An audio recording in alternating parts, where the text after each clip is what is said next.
Hi everyone, in today's video we're going to have a look at how to make our emissive material have an actual sort of glow to them using something called bloom or glare. So this is our final scene setup, and I've done a final render, which is here, which looks okay but a bit dark, and actually the emissive material aren't really giving off that sort of glowy effect that I want. So I'm going to keep this open but minimize it, and then at the top here I'm going to come to compositing and click on here. Now, if you're in Blender 5.0 onwards, you've got this new button here. If you're on the earlier versions, it says use node. So you click on that and you get this set up here. So what we want to do is add one node in the middle of these setups here. So we're going to Shift A, add, and we're going to type in glare and just drop that in and it will connect itself up. What we're going to do is change this to bloom or fog glow are typically the best ones to go with. And what we'll do is come to highlights and play around with the threshold and make that smaller so you can see what's happening now. If I move all of this over, it's starting to give off this sort of glow. So I can increase that strength a little bit, like that.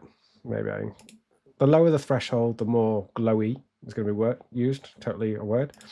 And I can even give that a little bit of a coloured tint, like that.